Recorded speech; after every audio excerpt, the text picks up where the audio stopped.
I saw a TikTok from this one girl who was like, I would fly to China and hand my social security number to Xi Jinping before I would ever use Instagram Reels. That's where the user base is at, Kevin. Hi, Casey. Hello, Kevin. How's it going? It is going, it's going all right. There's a lot of, sad news in the world right now. Of course, my thoughts are with everyone affected by these LA wildfires. And whenever something bad has happened this month, I just think, I can't believe they're doing this to us during dry January. Do you know what I mean? I'm doing dry January this year. And, How's it going? Well, the unfortunate news is that it's going fantastic. I had sort of assumed that, each day I would wake up thinking like, oh, it would be nice to crack open a beer with my friends tonight or something. But instead, I'm just like, I feel so incredibly well rested. Aw. So that has been an interesting learning. That's great. Yeah. Do you plan to continue it beyond January? I don't think I'm going to go 100% dry, but I have actually been thinking about, what if I did a dry February too? So I don't know. Changes could be on the horizon. What would happen to your wine tap? I might have to replace it with seltzer or something dramatic. It could be crazy. So, The horror. The horror.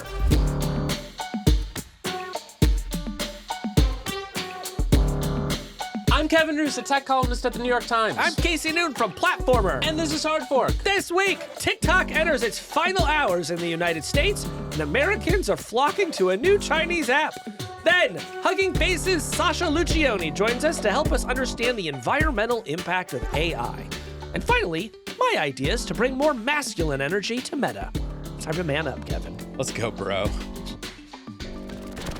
Well, Casey, the major news in tech this week is that we might actually get a TikTok ban. It's true, and I feel like we've probably started at least 7 segments of the show that way over the years, Kevin, but this really is looking like the final version of yes, TikTok could be banned. Yes, this is TikTok ban V12 final use this one .docx. That's right.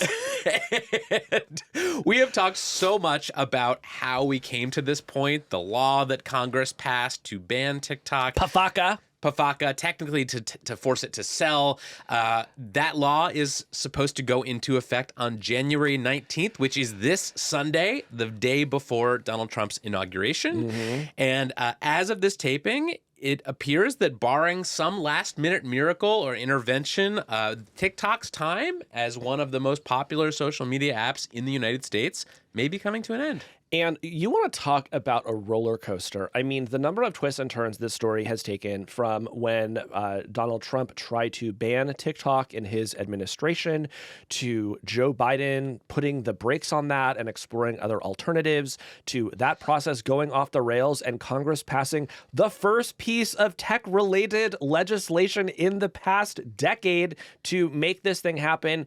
And then Donald Trump reverses himself, says, I'm going to save the app. Then that doesn't work. And finally, last week, it all ends up at the Supreme Court. So, yes, if you wonder why we keep doing this segment over and over again, it's because very few things have changed as much in the past half decade or so as the fate of TikTok. It's truly nuts. So when we started recording this segment on Wednesday, the Supreme Court had not made a decision yet on this case. But as of Friday, the justices did issue an opinion upholding the law and denying ByteDance's challenge. It was a big PFAC you to TikTok. That was actually in the majority opinion. Yeah. So, Casey, we're going to talk about all this, but let's start by analyzing a little bit of what happened at the Supreme Court and then talk about where we go from here. Okay. Yep. So last Friday, the Supreme Court of the United States heard oral arguments in TikTok v. Merrick Garland. Merrick Garland, of course, is the Attorney General. And this was a lawsuit brought by ByteDance to try to get the Supreme Court to step in at the last minute and overturn this law and basically say ByteDance is allowed to own TikTok in the United States, or at least to delay the ban from going into effect.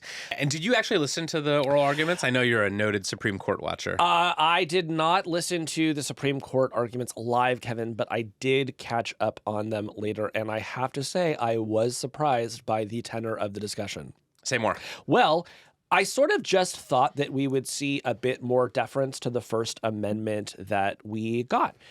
Justices seem to think that the speech issues involved in the case were not relevant because the way that the law is written says that as long as ByteDance divests this app, all of the speech on the app remains, right? So they sort of swept that away. And again, if this is somewhat surprising and we're talking about, it is only because the court did not have to hear this case, right? The last time we talked about this potential ban, we said, hey, look, the court could just defer to the lower court, not hear this argument, and just let the law go into effect. But instead, they did take it up, which made some people think, aha, maybe they have something to say about it. But I did sort of predict at the time that really you just had a lot of justices that kind of wanted to like give TikTok the finger. And that does seem like what happened last week. Yes. So let's live in the world right now in which all of this goes as it looks like it's going to go. ByteDance is forced to comply with this law. What happens next? So ByteDance has said that it will block access to the app for Americans beginning on Sunday. So you will open your TikTok app and it will not refresh. It will not be populated with new content. Now, under the law, ByteDance doesn't actually have to do that. The way the law is written, it is actually intended to force Apple and Google, the two big app store providers, to remove TikTok from the app store. But ByteDance got ahead of that and said, we're just going to shut the thing off, which some people have speculated is essentially a move to get some leverage because you're going to make so many Americans so mad that maybe that might generate some, political goodwill for the company. Right. I'm imagining something like what Uber used to do back in the day when it was fighting with governments, where you'd open your app and you'd see a little pop-up that said, like, we don't have Uber in your city. If this makes you mad, like, here are some numbers to call to contact your local legislators and yell at them about it. Yeah. And, ByteDance has tried stuff like that in the past in the United States, and it has backfired. But, at this point, what does it have to lose? Right. So the other possibility for an outcome here, I suppose, is that ByteDance could agree to sell TikTok, that it would divest as this law was intended to force them to do, and that would be how TikTok survives. Now, we should say, I think time is running out for any kind of deal like that, but maybe we should run down a few of the possible ways that this could end with a new owner of TikTok in the United States rather than the app just going dark. Let's do it. So one group that has lined up to say that they are interested in possibly acquiring TikTok is a group of investors led by the billionaire Frank McCourt, who's the former owner of the LA Dodgers. He sent ByteDance a letter last week expressing his interest in acquiring TikTok. He said that he would acquire it even without the algorithm that determines what people see in their For You pages. And he said that he would cobble the money together for the sale from private equity funds and other ultra-wealthy investors, including Kevin O'Leary, the investor who goes by Mr. Wonderful on Shark Tank. Sharks, I'm coming before you today because I'd like to buy TikTok from the Chinese Communist Party. That would be a great episode. I'd watch it. Yeah, it sounds like this is a hastily arranged sale meant to avert a catastrophic legal outcome, and for that reason, I'm out. Another potential buyer is the YouTuber celebrity Mr. Beast, who said that he had billionaires contacting him about buying TikTok after he posted about it on X. I don't know how serious this is, but I think we should just say Mr. Beast would be, I think, a pretty good owner of TikTok. I mean, I don't know. After I heard what happened on his Beast Games show on Amazon Prime, where many of the contestants were lucky to survive, I'm not sure we want this man running a large tech platform, Kevin. Well, I don't think we have to think about it that hard because I don't think it's going to happen. Me either. But the real wild card here, the one that I actually do take somewhat seriously, is that on Monday, Bloomberg published a story suggesting that the actual preferred acquirer for TikTok might be Elon Musk. The Wall Street Journal shortly afterward put out their own reporting with largely the same information. According to the Bloomberg article, senior Chinese officials had already begun to debate contingency plans for TikTok as part of an expansive discussion on how to work with Donald Trump's administration, one of which involves Musk. This is according to anonymous sources who asked not to be identified, revealing confidential discussions. Yeah, I bet they did. So, Casey, what do you think of this theory that Elon Musk could acquire TikTok. Every once in a while something happens in the universe and I think, was this done to upset me specifically? That's how I felt when I read the story that said that Elon Musk was going to take over a second beloved social platform in the United States and, presumably apply his signature brand of content moderation and other fun tricks to the app. So, I have to say, Kevin, of everything that has happened in the TikTok story so far, this truly might be the craziest because of the different players here, who we think knows what has been said about it. I can absolutely see a world where this is plausible. I can just as easily see a world where this is a nothing burger, and we're just going to have to get a little bit more information. But what was your reaction? So I was somewhat skeptical when I first saw this, in part because TikTok came out right away and said that this was pure fiction. Yeah. But it was written in such a way that it felt like the message of the stories that I read was that actually TikTok may not be involved in these discussions, right? Yeah. This may be happening at the level of the Chinese government, who is sort of deliberating about what to do. And that's very telling. Obviously, there's this theory that I subscribe to and that I think a lot of people subscribe to, that ByteDance is not really in control of its own destiny here because there's this sort of, there's this government control of all Chinese social media platforms, but especially this one, which seems strategically important to the Chinese government. And under Chinese law, ByteDance would need the government's permission to divest TikTok. So that's a very real thing. Right.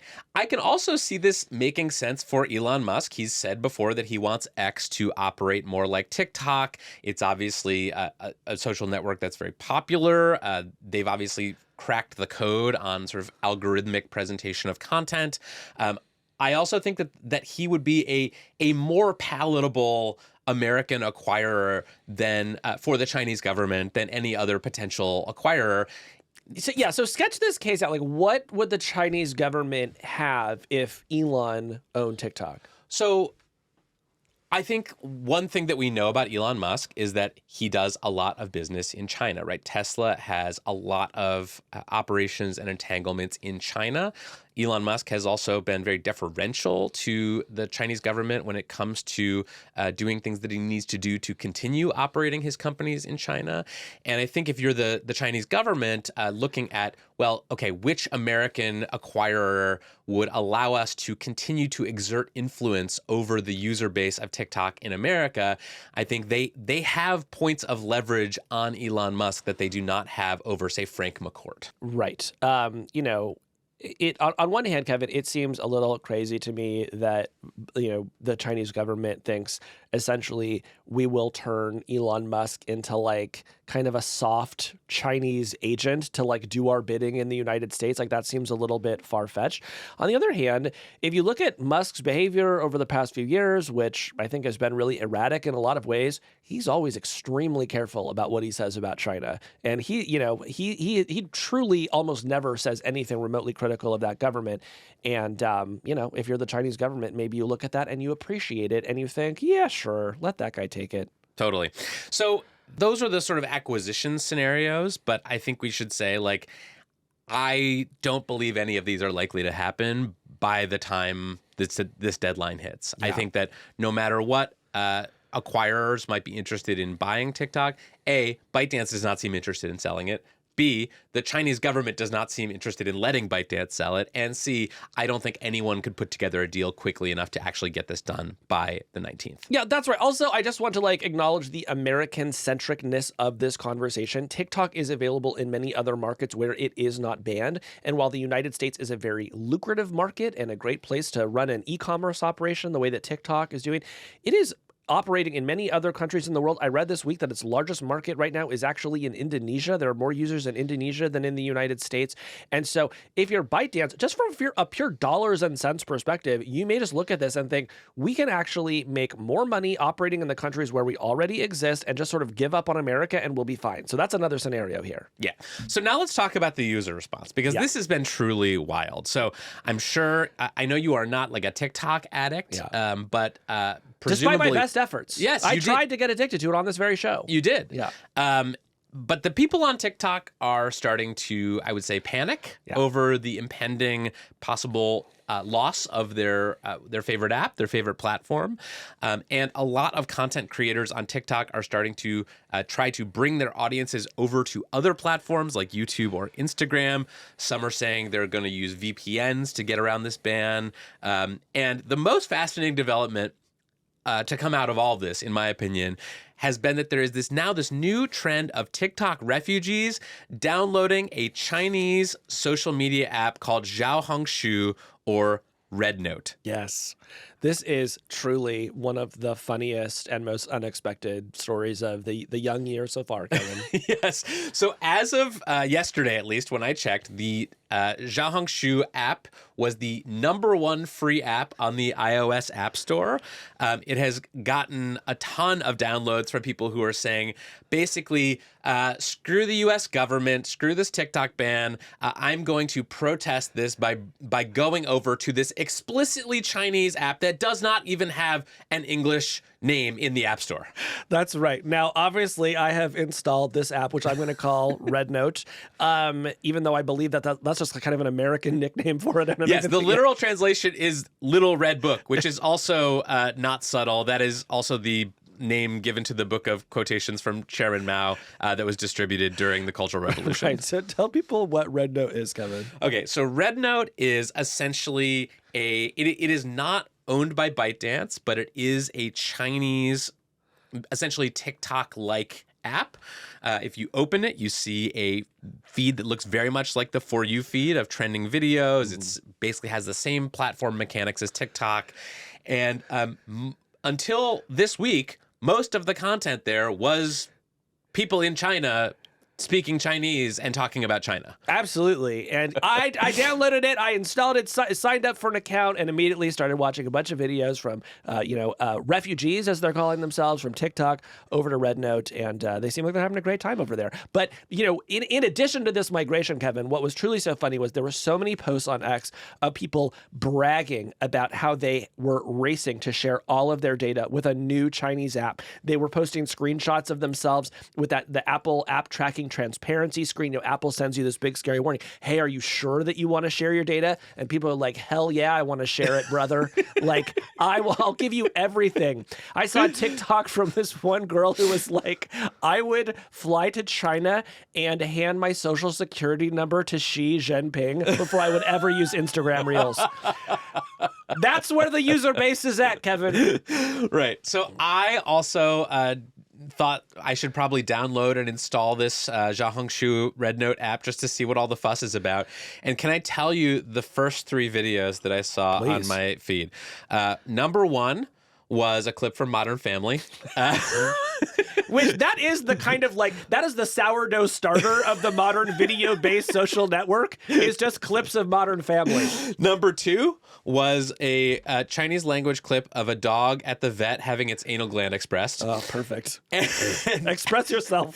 And #3 was someone making latte art of Luigi Mangione, the suspect in the murder of the United Healthcare CEO. So I think it just goes to show you how quickly you can create an American social network. And really, in just 3 videos, you've captured a shocking amount of the zeitgeist, Kevin. But I would say after I scrolled more and more, I did start to see these so-called TikTok refugee videos. These Americans who are coming over to Red Note from TikTok and basically trying to make sense of this new thing and sort of participating in almost a cultural exchange. So why don't we play a couple videos that have been making the rounds on Red Note? Let's do it. Hi guys, I got sent here from TikTok and I was hoping that you guys can welcome me. I really like this app and I love the makeup. I tried to do it today. What makeup? So, thank you. 小红书 I'm an American refugee from TikTok. I have a cat, Ding Dong. He wants to be friends. I want to be friends too. Ding Dong is from Chengdu. Is it okay if I'm here? If y'all don't want me here, I can kind 小红书 I'm not gonna lie to y'all, bruh. I can't read shit on this app. Somebody help me out, bruh. And I need some followers too. So I say, go ahead and hit that follow button too. I need that. Say who else a TikTok refugee? Y'all let me know in the comments or something. 小红书 So it inserts the little Xiaohongshu at the end of every video. That's, Well, like great, the because watermark. now I actually feel like I can pronounce it.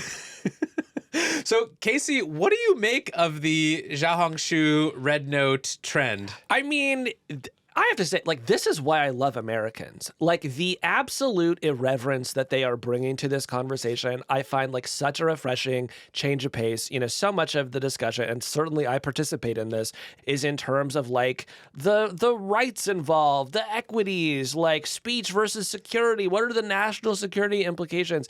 And Americans are truly just rolling their eyes out of the back of their heads with this discussion, and they're saying, oh, you want to ban one Chinese app? We are going to flock to another one, and I just think it's amazing.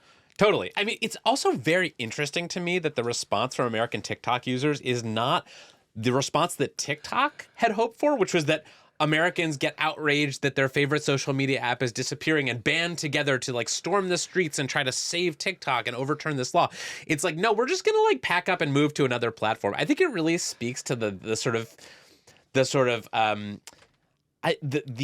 kind of fragility of social media right now, and the fact that like these platforms are seen as somewhat interchangeable and commoditized. And so like if one of them gets banned by the government, you just pack up and like move over to another one. Yeah, although of course there are several American apps that folks could have chosen to move over to, and I think it is extra funny that instead of doing that, Americans were like, no, find us something that looks exactly like TikTok but is even more Chinese. Even more Chinese and even less, makes even fewer promises about data privacy. Yeah, exactly.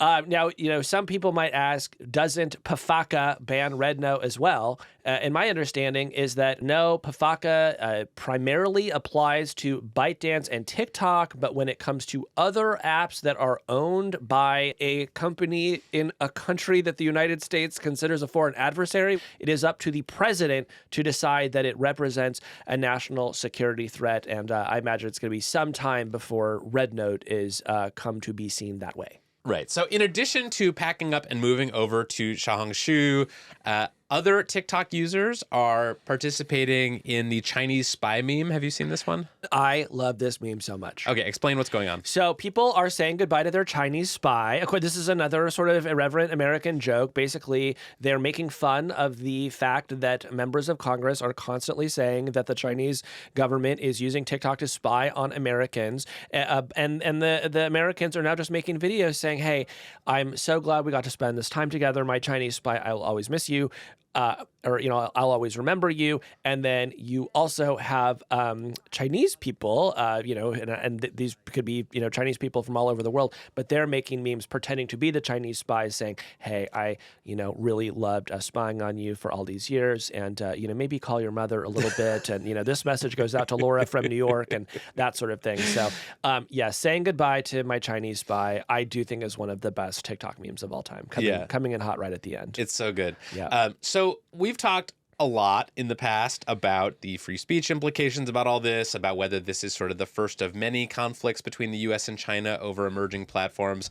But Casey, like, where are you right now, days away from the likely end of TikTok as a major presence in U.S. social media? What are you thinking about? I mean, my feeling has been, and I've kind of gone back and forth on this, but where I netted out was I do think there are good reasons for the United States to restrict foreign ownership of these kinds of apps, particularly from its adversaries like China. But I really hate the way that they went about it. And I worry about the implications for other speech platforms in the future. You know, people are saying, well, this one is really easy because of the Chinese control angle. But I don't know, you know, if this incoming administration decides it doesn't like a lot of the content on an American-owned app and says, you know what, we're actually just going to make you change ownership the same way that we did with ByteDance and TikTok. And now the Supreme Court has essentially rubber stamped that argument and said, yeah, there are no speech concerns because as long as you sell the app, all that speech can remain. You can imagine a lot of really dark outcomes for that kind of thinking. So, you know, I personally, as a older American who tried and failed to get addicted to TikTok, am not going to miss it that much day to day. But that TikTok was an engine of culture that we are going to miss out on in this country. Those folks are going to have to find a new home. It really sucks for all of those creators. And so, yeah, I think there's going to be a lot of really sad fallout from this. What do you think, Kevin? So I still think there's a chance that Donald Trump decides to try in some way to prevent the outright disappearance of TikTok in the United States, right? This week, we got a signal that that might happen because Shou Chu, the CEO of TikTok, it turns out is going to go to the inauguration and sit with a bunch of other VIPs there, which some people have interpreted as a signal that Donald Trump supports TikTok and wants it to continue existing in the US. He made a bunch of promises about saving TikTok during the campaign. Obviously, a lot's changed since then, but I do think that he understands that a lot of young Americans care deeply about the fate of TikTok, and then maybe he can build some goodwill with those young Americans by stepping in at the last minute to sort of heroically save TikTok. Now, there are some different ways he could do that. He could instruct the Justice Department in his administration not to enforce the PFACA ban on TikTok. He could also sort of try to arrange some kind of deal, potentially selling TikTok to Elon Musk or someone else that who he trusts, and sort of say that is enough of a divestment for me. That satisfies the requirements of PFACA. And he is, after all, Kevin, the author of The Art of the Deal. Exactly. So I do think there's a chance that Donald Trump sort of keeps TikTok around in some form after all. But I'm not sure about that. And I think it's equally plausible that TikTok actually does sort of go away and that it becomes this kind of free-for-all in the social media world as different companies race to sort of hoover up the users who had previously spent hours a day on TikTok. Yeah, and when TikTok was banned in India, we saw what happened there, which was that YouTube Shorts and Instagram Reels, which were Google and Meta's answers to TikTok, exploded in popularity. So one way that you should be thinking about this is if this goes into effect, this is truly one of the greatest gifts for Google and Meta that you can imagine. And that is just really interesting given the strong bipartisan feeling in Congress that Google and Meta specifically ought to be reined in and actually even broken up. When you think about who is on TikTok, it is the younger generation of Americans. So if Meta and Google can now go out and further entrench themselves into the lives of Generation Z, they're going to have essentially monopolies over those folks, at least in terms of short form video consumption for the foreseeable future. Yeah, I think that's totally possible. I think there are probably a lot of executives at Meta who are licking their chops about this, who are very excited about the potential because their platforms, Facebook and Instagram, are aging. They have sort of, Facebook is for boomers and Gen X. Instagram is for millennials. And until now, Gen Z has been the TikTok generation. And if Meta can sort of, suck up those users, it can sort of extend its dominance for another generation. Yeah. But I think that the past week has made me less sure that that's going to be the outcome here. Because what we have seen on TikTok as this ban is approached is not people saying, oh, everyone move over to Instagram Reels. It's saying, let's move over to this obscure Chinese language app that no one's ever heard of. That's how badly we don't want to be on Instagram. I think part of the Gen Z identity is about not just embracing TikTok as a platform, but rejecting the platforms that people older than you use.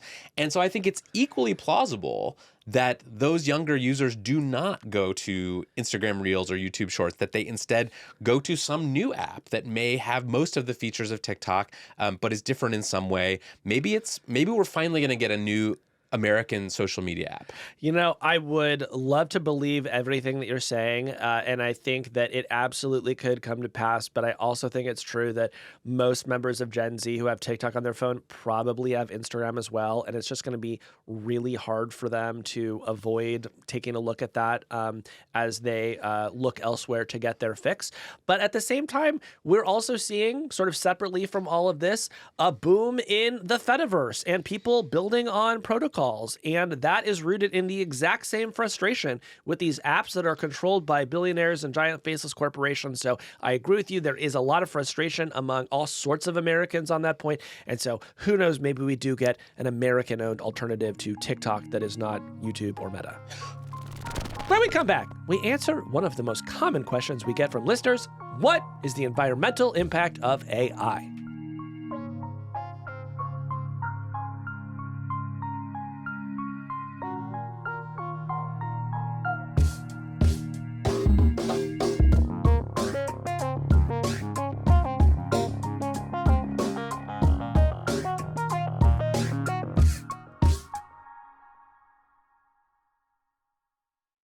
Well, Casey, for basically the entire time we have been making this podcast, we have gotten emails from listeners who want us to talk about the environmental impact of AI. Yeah, this might be the question that we have gotten the most that we have not yet devoted a segment to. Yeah, and I would say my own reluctance to talk about this topic on the show so far has been some insecurity on my part about like not being an expert in climate science or the relevant information here.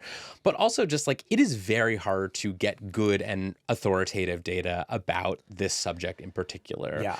It is just not something that there is a large body of reliable literature about. And the companies that have the best data, by and large, are not disclosing any of that data. And so that means that a lot of what we talk about when we talk about the environmental impact of AI is based on estimates that may or may not be close to the mark. Yeah, but I'm sure you have observed, as I have, that the issues around the environment and AI have only gotten more important to people.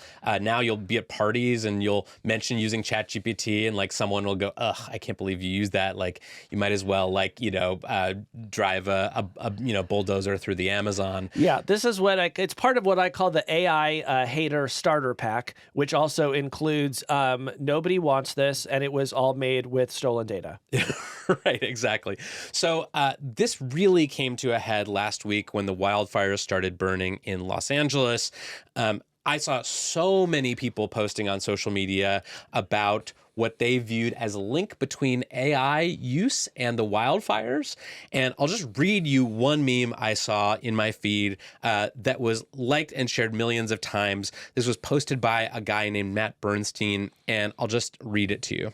It said, "One search on ChatGPT uses 10 times the amount of energy as a Google search.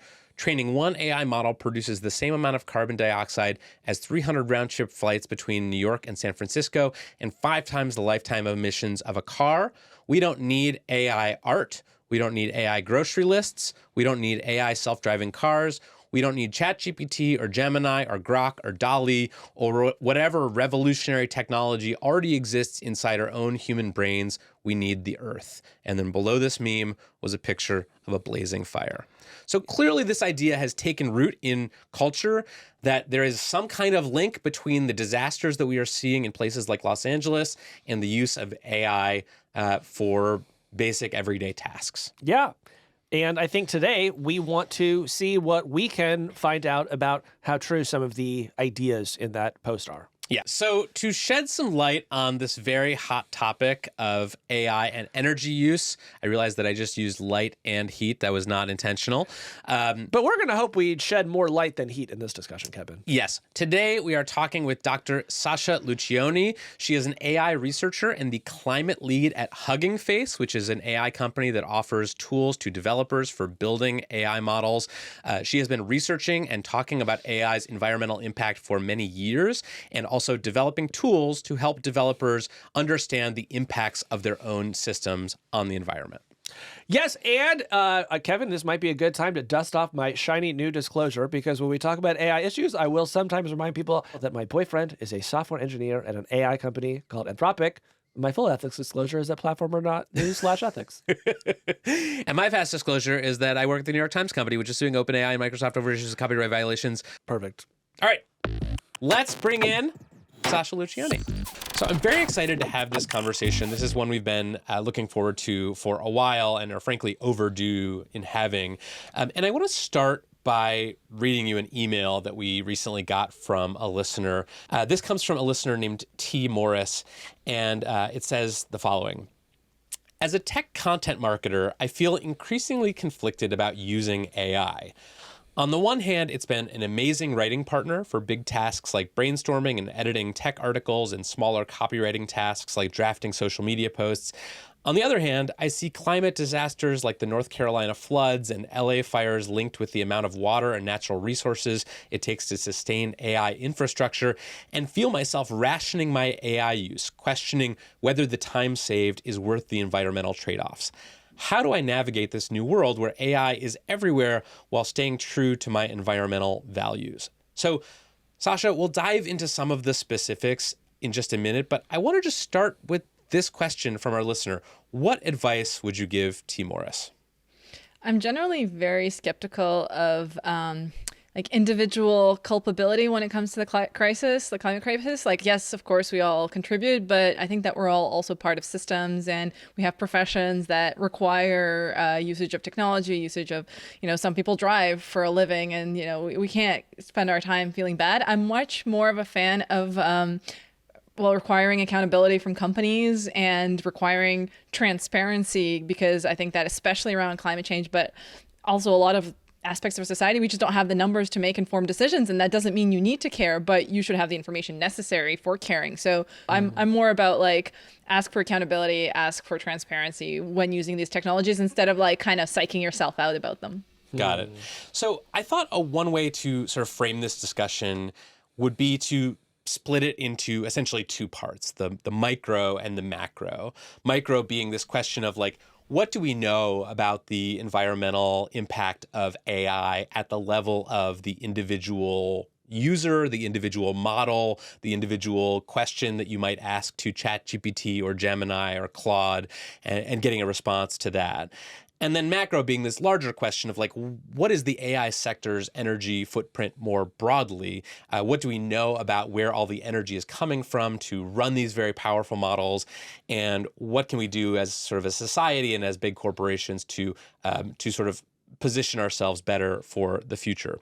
And with your permission, Sasha, I wanted to start with the micro. So one of the statistics that people will often throw out when talking about AI demands when talking about the energy demands of AI is this figure that a ChatGPT query or something like it costs somewhere in the neighborhood of 10 times more energy than a traditional web query on something like Google. Now, I asked Google about this figure, and they wouldn't say exactly how much energy it takes to query Gemini versus to run a traditional web search, but they did say that those numbers are not are much larger than what they've seen internally. But Sasha, where did that figure come from, and what do we know about how accurate it is?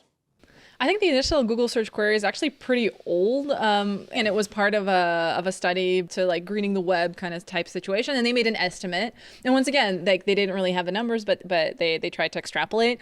And then for ChatGPT, it was a similar kind of assuming that somebody is querying a model that is running on this type of hardware, and assuming that the latency is X and blah, blah, blah, and they kind of extrapolated that.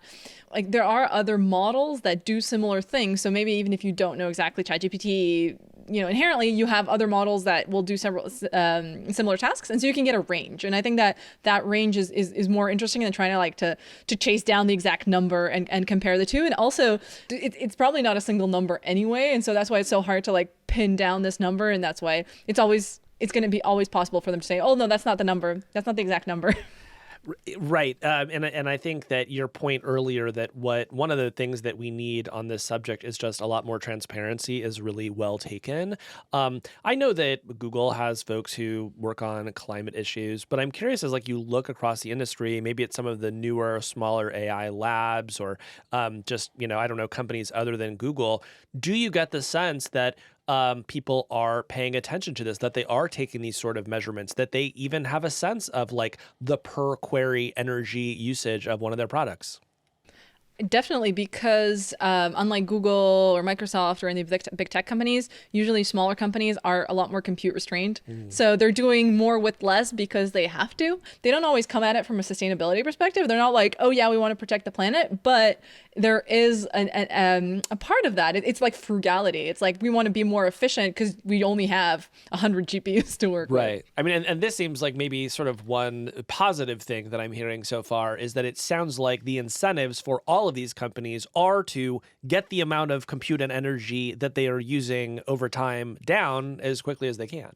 Another claim that you often hear from people who are worried about the environmental impacts of using AI on a micro or personal level is about water use. There's this statistic, I'm sure you've seen it around, that using an LLM is like pouring out a bottle of water or half a liter of water I've seen going around. Where did that figure come from, and why do these AI models need water, and is that statistic true?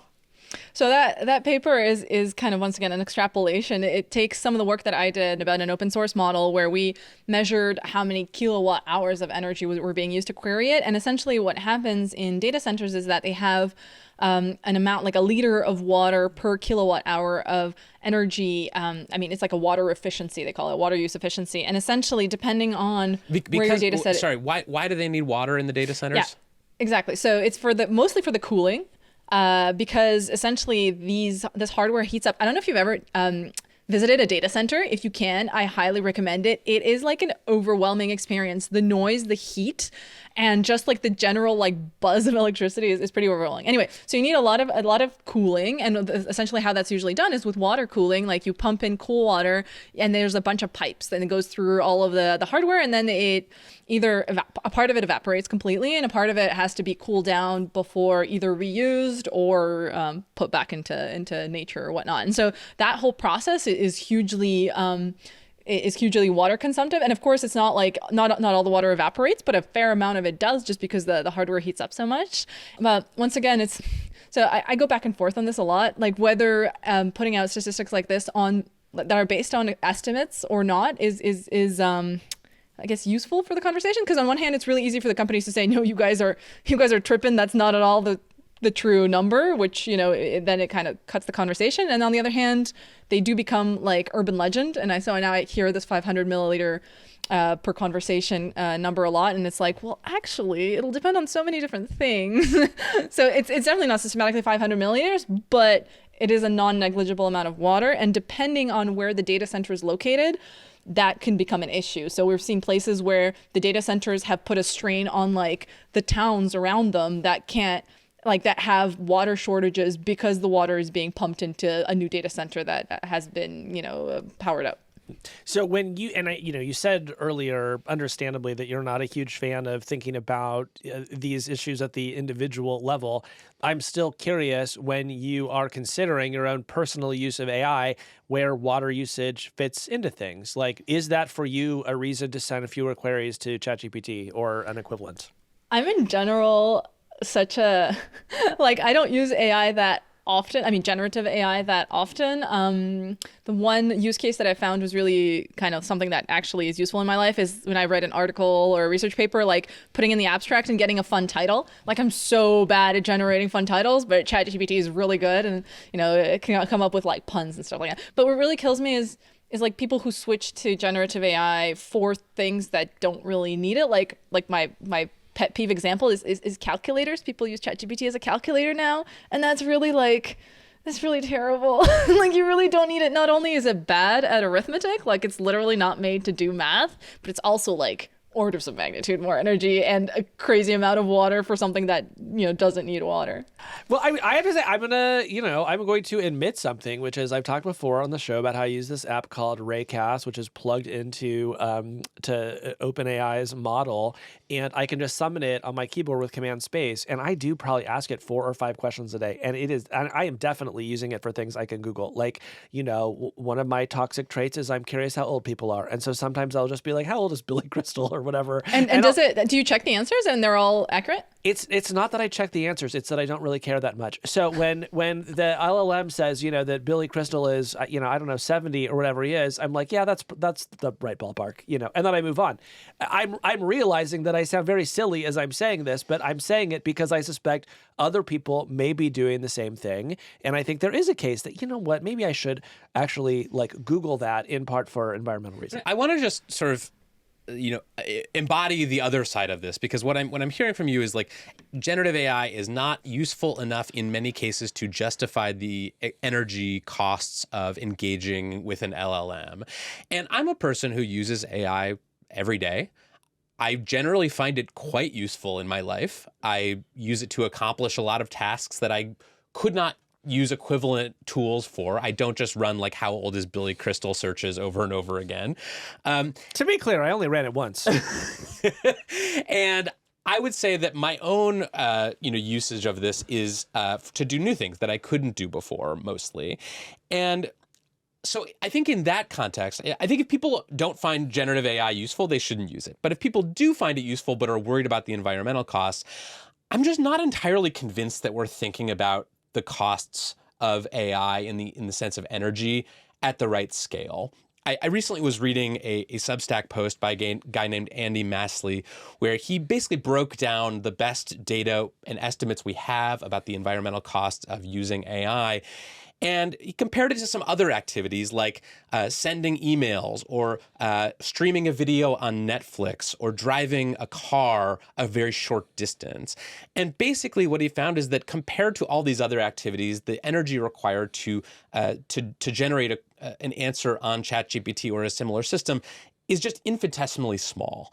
That if we are worried about our own personal environmental footprint, we could do much more to help the environment by cutting out meat from our diets or by taking fewer trips in cars or on airplanes. And basically, the argument that he made that I am tempted by is that all of this sort of talk about personal responsibility is just neglecting to look at AI use in the context of all the other things that we do in our lives that require energy. And I'm wondering, Sasha, what you make of that argument. I mean, it kind of builds upon what I said at the beginning, but like in general, when you talk to people around the issue of climate change and mitigation, it's like we're bound by the structures in which we operate and live and, the constraints that we have. So of course, I'm not going to be like, oh yeah, don't take that plane to take a well-deserved vacation and, spend your time worrying about climate change, because that's not a productive, state of mind. But on the other hand, we can make decisions with the environment in our minds. So for example, like nowadays, a lot of people have ChatGPT open as the de facto source of information on the internet. And I do think that, yes, of course, little by little, that the individual like energy consumption of each query is not that much. But if we start using it as literally like our rubber duck and our bouncing board and our companion, and then people also will use ChatGPT to build tools, right? Nowadays, people are building like whatever therapists and whatnot, companions using, and then like that incrementally becomes a deal. Personally, I try to focus on like a specific task you want to do, for example, searching the internet or answering a question, and then comparing like what you would use like option A and option B, and then what's the difference. And then it's up to you to decide whether that difference is worth it based on the advantage that the technology gives you. But I don't think it makes sense to compare like meat and email or Netflix and taking your car, because I feel like they're like incomparable actions. Right, like people aren't choosing between like, well, should I drive to work today or should I ask ChatGPT a question? Exactly. So I feel that like I understand where he's coming from in his argumentative, but I don't feel that helps us make choices any better. It kind of makes us feel bad all around. So Sasha, can I try to sort of summarize what I'm hearing from you on the point of individual use, the sort of micro question about the environmental impact of AI? What I'm hearing you say, I believe, is that the individual costs of using LLMs may not move the needle on climate one way or the other, but that people should be conscious of what they are using AI for and maybe use the smallest model that will allow them to get the task done that they are looking to do. And that maybe we shouldn't be tearing our hair out over people using ChatGPT if they're using it to do stuff that is genuinely useful to them. Is that an accurate reflection of your sentiment? It's a great reflection. And I think that often we forget our power as consumers and users of technology. And I think that putting pressure on companies and being like, hey, we care, we want this number, stop like bullshitting us, like you have the number somewhere of the average energy, even if it's not a single number, if it's a range, give us the range and then we'll make our informed decisions, because like people are more and more aware of like relative comparisons, like, a mile driven in a car or like a steak or whatever. Like we need to add, even if it's a range, AI to that kind of that range, that those options that people have, so that they can actually make informed decisions. We should stop just like feeding them shit and keeping them in the dark. Right. Okay. So that is the sort of micro picture of the AI energy story.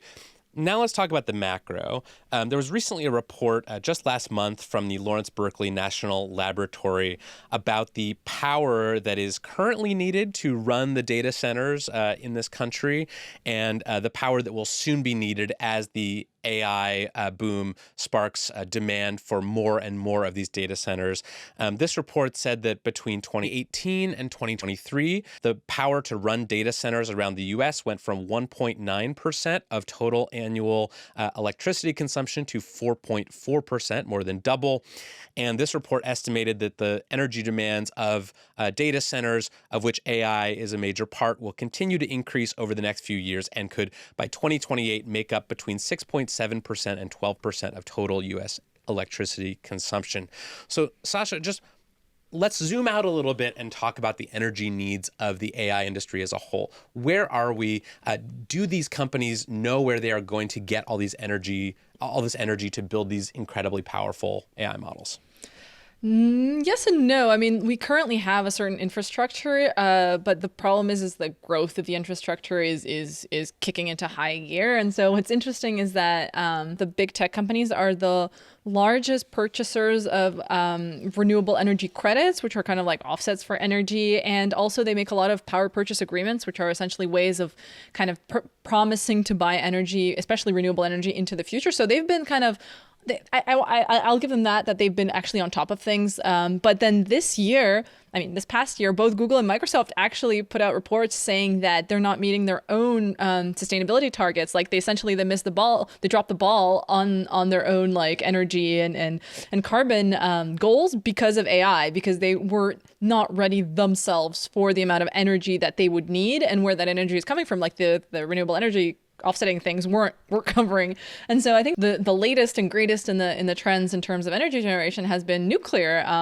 All the big tech companies have signed nuclear agreements, like power purchase agreements, in the last couple of months. And the general messaging is that that's gonna solve the issue in terms of energy like demand growth. And when Microsoft and Google said, like, hey, we're not going to make our targets, was it nuclear that they were pointing to? Like, did they say, like, don't worry, we're going to fix this, like, we have a new strategy? Or did they say, like, we might just never hit these targets because our, values have changed?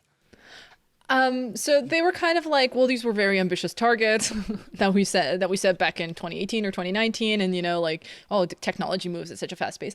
But no, nuclear actually entered the chat relatively recently. I think that the reports came out in around March or May of last year of 2024. And then like a couple of months later, it was like Microsoft announced that they are recommissioning 3 Mile Island.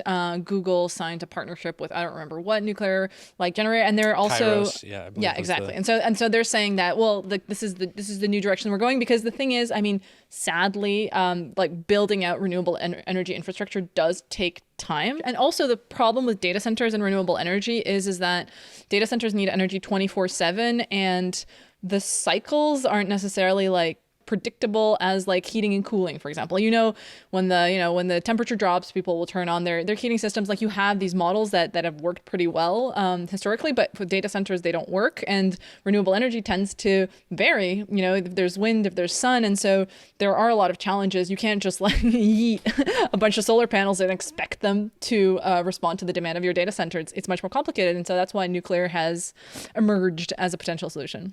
So my understanding, Sasha, is that a lot of the big AI companies are now just sort of racing to get as much energy capacity as they can, and that one of the worries is that they are sort of tapping out the infrastructure for clean or renewable energy, and so they are starting to go into these dirtier forms of energy that we know have these harmful environmental costs, because there just isn't enough renewable energy, and adding more takes time, as you said. Yeah, and also the thing is with data centers is that they're a very concentrated, very intense energy sink. So making that connection, I was talking to some energy grid operators in Paris, and they were saying even if we did have the capacity, the actual megawatt hours, distributing it in a way that all of that extra capacity goes towards the data center in whatever rural area they build it in is a challenge in itself.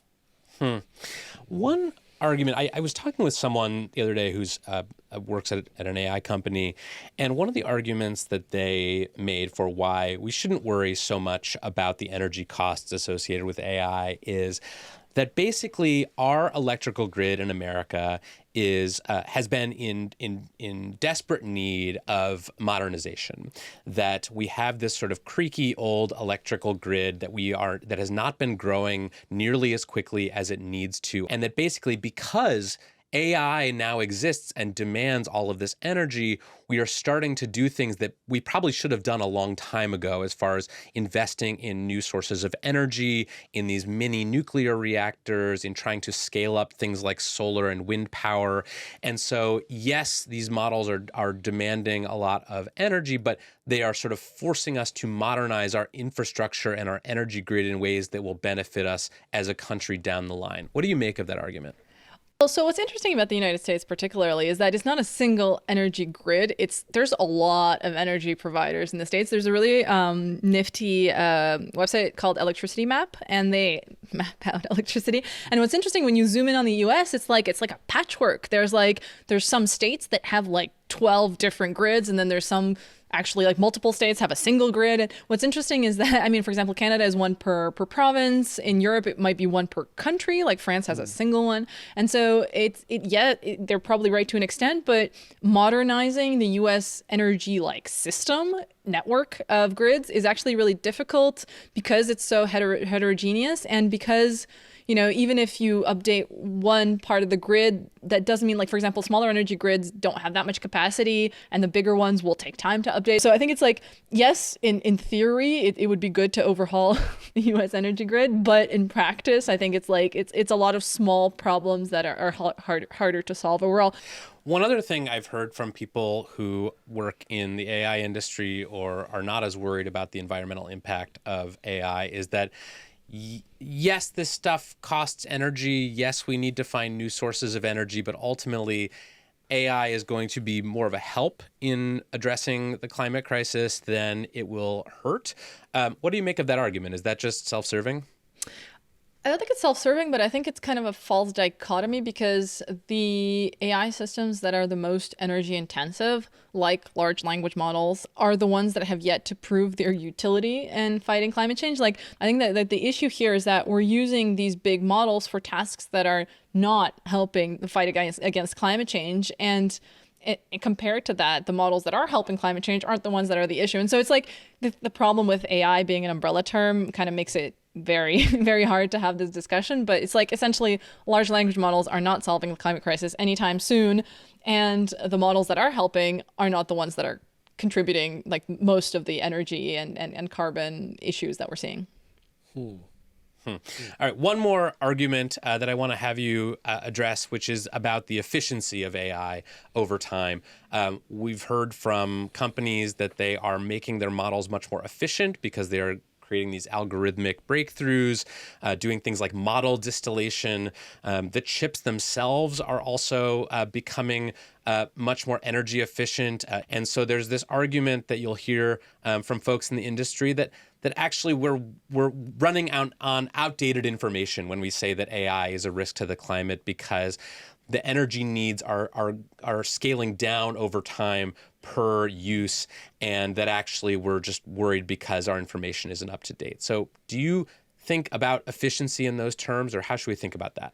So efficiency is interesting, because I think that like a lot of what people talk about when they talk about like technological progress is some form of efficiency. It's like, oh, we're using less time, we're using less, I don't know, fuel, we're using less energy, for example.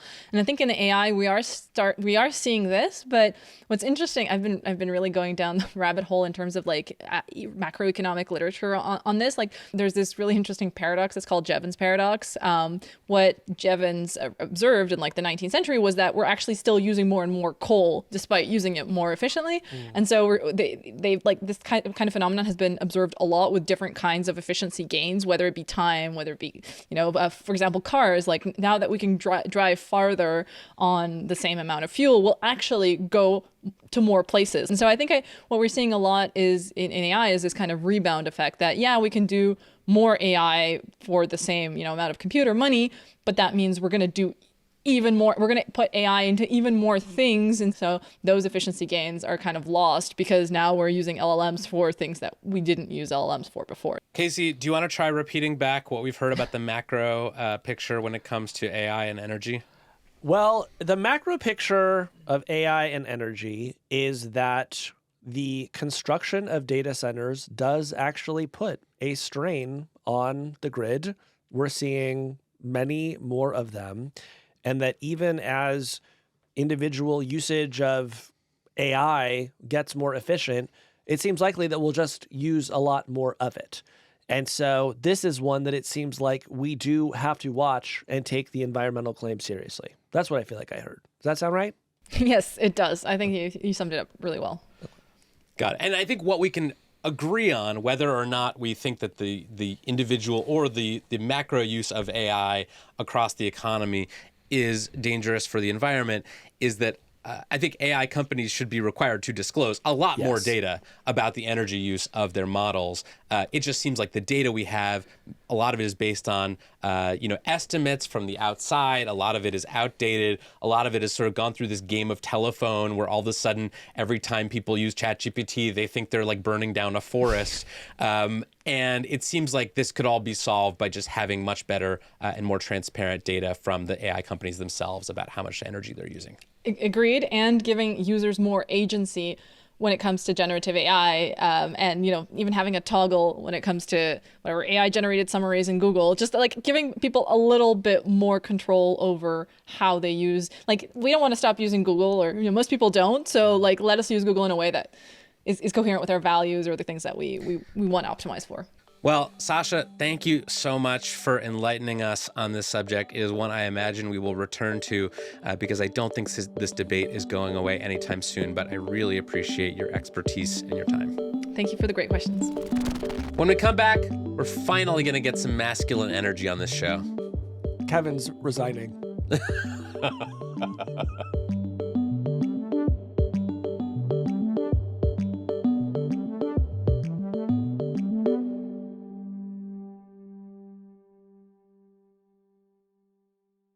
Well, Kevin, did you see the Mark Zuckerberg interview with Joe Rogan? I did, and I assume that that's why we're sitting here in our oversized baggy T-shirts and our gold chains. That's right. Yes, thank you for agreeing to this costume change. Listeners should know that we are wearing very boxy black T-shirts right now and gold chains to try to get us into the mindset of what I'm hoping we can do today. Yeah. Should we pop a Zin too? If you have one, any on you, go for it. I've got 4. I've got upper deckies here, but if you want one, I'm happy to provide. Upper deckies? You never heard of upper deckies? No. Dog. What's an upper decky? Let me teach you something about straight culture. Please do. You're always enlightening me. Yeah. About gay culture. Yeah. Upper deckies are when you put a Zin nicotine pouch in your upper lip. That is perfect, Kevin. That is exactly the right spirit that I want to take into this segment. So you watched the Mark Zuckerberg interview on Joe Rogan. I did. And what did you think? I thought it was very long. That was my main thing, was this meeting could have been an email. Well, I think that's a fair point, Kevin. But to me, I was so pleased to hear it because finally someone in Silicon Valley was willing to say what we've all been thinking for years now, which is that this town does not have enough masculine energy. You know what I mean? Kevin, yes. Sometimes I will visit a company in Silicon Valley and see as many as one female executive. And finally, people like Mark Zuckerberg are starting to ask, when did things get this out of control? And I know you've thought the same thing. You've said that to me off mic. I don't think I have, but go on. Now, some people get confused because the most recent time that Meta shared numbers, it had about 2 men at the company for every 1 woman. But this just highlights how powerful feminine energy is, Kevin. What Zuckerberg is saying is that to counteract the presence of even 1 woman at Meta, at least 3 men are needed to restore balance. Now, just to give listeners a bit more of a sense of what we're talking about, I think we should play Mark Zuckerberg talking about masculine energy on the Joe Rogan Experience. Let's do it. I just think we kind of swung culturally to that part of the kind of the spectrum where, it's all like, okay, masculinity is toxic. We have to like get rid of it completely. It's like, no, like it's both of these things are good, right? It's like you want like feminine energy, you want masculine energy. Like I think that's like you're going to have parts of society that have more of one or the other. I think that's all good. But But I do think the corporate culture sort of had swung towards being this somewhat more neutered thing. And I didn't really feel that until I got involved in martial arts, which I think is still a much more masculine culture. There's something about being punched in the face that makes you think, my culture has been neutered. You know what I mean? Yes, I did hear this part of the interview. This went viral. Everyone on my feeds has been talking about these comments that Mark Zuckerberg made about masculine energy being missing from many of our greatest corporations. Yes. And this is sort of in the context of all the moves that he's been making to try to make Meta more palatable to people on the right, including the incoming Trump administration. And this was sort of him saying to Joe Rogan in a way that people mercilessly mocked, the real problem in corporate America is that we've been letting this feminine energy take over, and we need to kind of assert masculine energy, and that's our path back to greatness. Exactly, Kevin. And so, as we so often try to do on this show, I have spent all week thinking, how can we be part of the solution here? And so I have come up with a list of ideas that we can bring to the Meta Corporation to help them restore masculine energy to Meta. Oh boy. We're going to give Meta a masculine makeover, and I would love to share some of the ideas that I have with you right now. Please. Number 1, modify the Facebook like button to display a bulging vein reflecting long hours spent in the gym. What do you think? I like it. Something else, whenever you tap it, your phone grunts. Number 2, let's just say the poke is going to work a little differently now, but I can't say how on this podcast.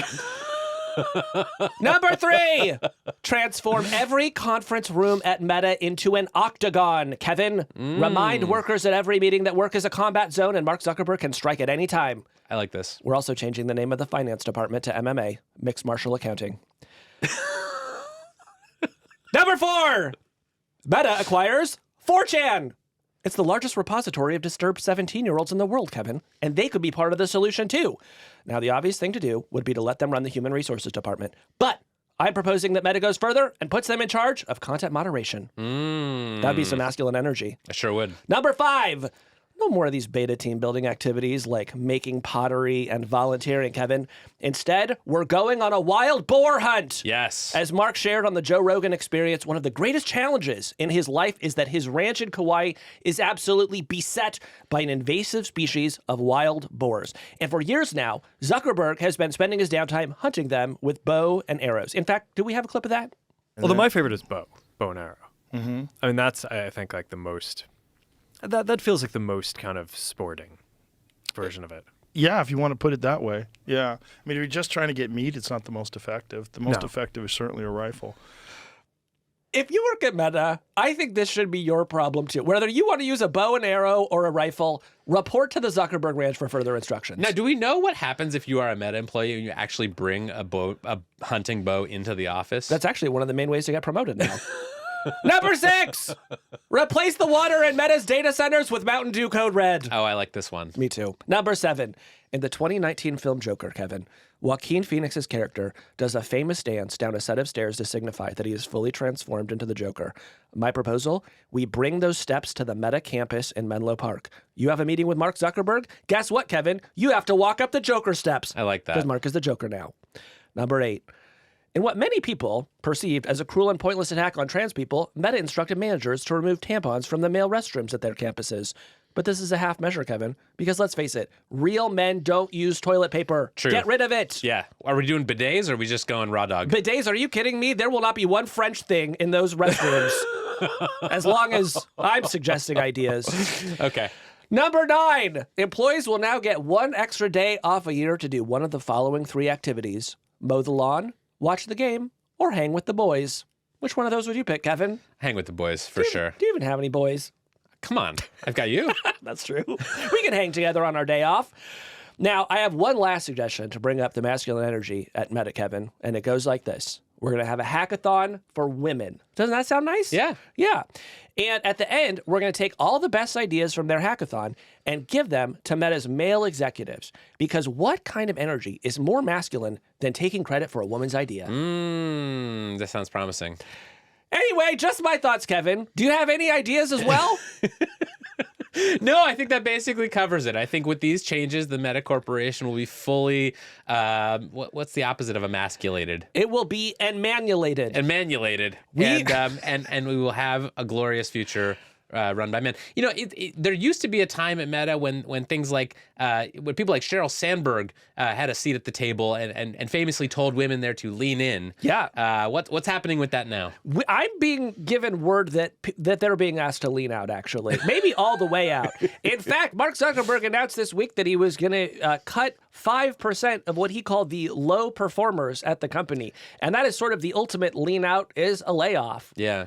I did see some Meta employees posting that they were the way they were going to avoid getting laid off is by getting extremely jacked.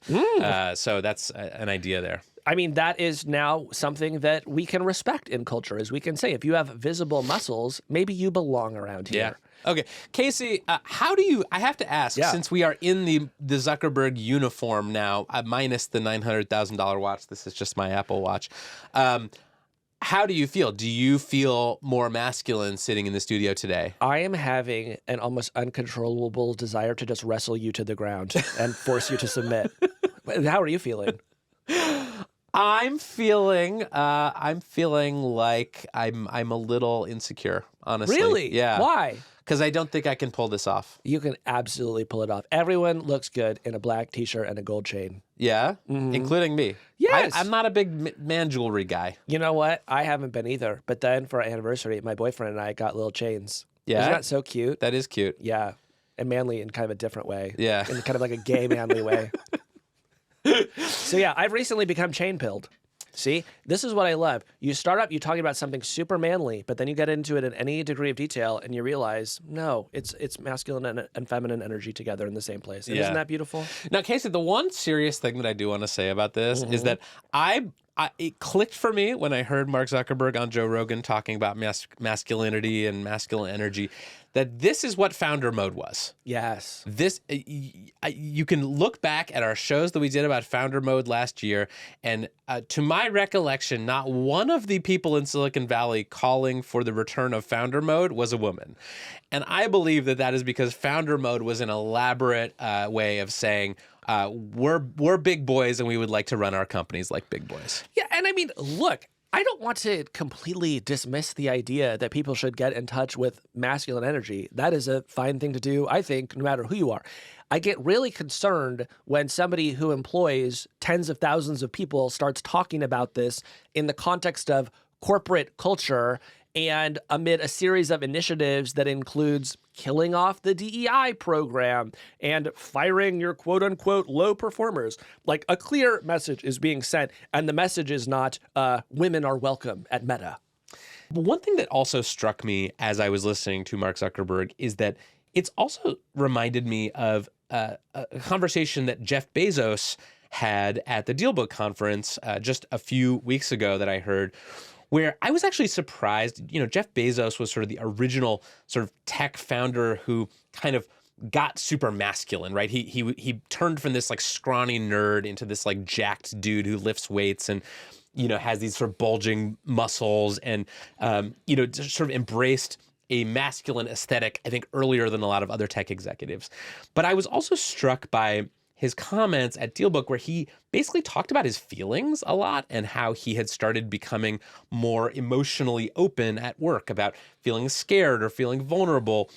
And it just really struck me that, like, that is a person who is actually comfortable with masculinity when you can talk about emotions in the context of a business meeting and you could talk about them on stage at a business conference. This sort of like LARPing that Mark Zuckerberg is doing, where he is pretending to be super masculine all of a sudden and like enjoy bow hunting and hanging out with the bros, like it just feels very insecure to me and very much like this is a person who has not yet actually become at peace with his own self. Yeah, I think that there is something to that. I can't even make a joke about that because it's actually kind of terrifying. Yes. To be 40 and sort of still be trying to work out, what are my values? And could I just replace them wholesale almost overnight with a different set? That's kind of a scary proposition for somebody who runs a set of platforms used by billions of people. Yes, and I hope that whatever Mark Zuckerberg is looking for, he finds it, and I hope that it does not come at the expense of a lot of boors who might needlessly die.